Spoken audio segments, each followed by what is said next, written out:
Ndibulise kuni bathandi bezemidlalo eMzantsi Afrika, ingakumbi kuni balandeli bebhola elikhulu ke laseMzantsi Afrika. Apha ke siphethe imeko kaVelebhayi kunye ke noBatman. Nizawukhumbula into yokubana ke aba bafana into yabo nguphantsi phezulu. iCape Town Spurs ayivuma ukuthula, ayivuma ukuyeka tu. Emva kokubana ke yayithe yalungiswa le meko kusafa wathi iKaizer Chiefs ke iselungele nokubana ke aba badlali ingabasayina, yaphinda ke iCape Town Spurs yaphakama hema ngenyawo yadlulisa ityala le yalisa kwezinye inkundla apho isithi notshe iKaizer Chiefs ayinalungelo lokusebenzisa aba badlali. Zaphuma ke iziphumo, ndicinga uba ke ziphume ngapha kwayizolo, iziphumo ziphuma zisithi ke iKaizer Chiefs inelungelo lokubasebenzisa abadlali futhi ke elityala ngoku liyaququnjelwa. iKaizer Chiefs mayiqhubeleke ngoku ibasebenzisa abadlali, vumelekile ngokusemthethweni. Bathi ke abaphethe elityala izikhulu zithi ke iKaizer Chiefs kokuqala inelungelo lokubasebenzisa abadlali ngoba babizwa ngokuba bazi free agent. Bathi ke xa bephinda begqitha ke abasemagunyeni kwelityala, bathi ke ii-players ezithe zehla zarelegatwa neCape Town Spurs zawuqala uqalo elitsha phaa kwiMotsepe League okanye kwiMotsepe Foundation.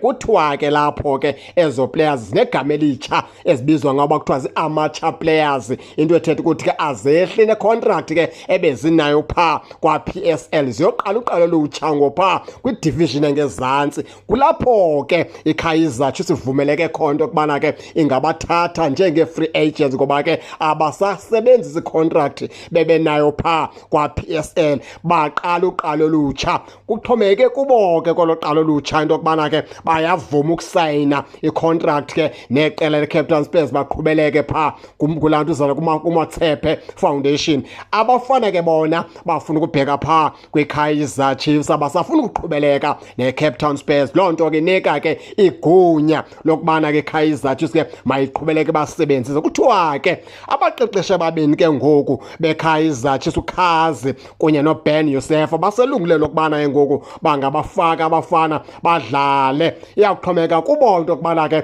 bazokubadlalisa nini uVelebhayi kunye ke noBatman njenge-attackers ke ezikhoyo phaa kwiKaizer Chiefs. Enye into ke baphulaphuli ke eflasi ikujenelise sisathetha njalo ke ngoBatman kunye ke nalo mfana ke wakwaVelebhayi, into yokubana ke iKaizer Chiefs ibilungise into yokubana ke ingavele nje basebenzisa abafana elityala lingakacaci, isengamahla ndenyuka, iendaphe seyisengxakini, endaphe seyithathelwa iipoints xa sekuphele league. Yiyo laa nto iKaizer Chiefs ke ibingafuna uqhubeleka nabo, ifuna qale kuthuleke, kuboneka into yokubana ke umcimbi ubhekwe kweliphile icala. Nangona nje isakhala iboss eCape Town Spurs isanhlempeleka, ingakoneli, ingakayi-understand bakwenzeka ntoni na, asiyazi bifuna kude kuthweni ngoba nakule ndawo ithumele kuyo le case ibuye icase sithi ke iKaizer Chiefs ke iyakhululwa, mayibasebenzisa abafana,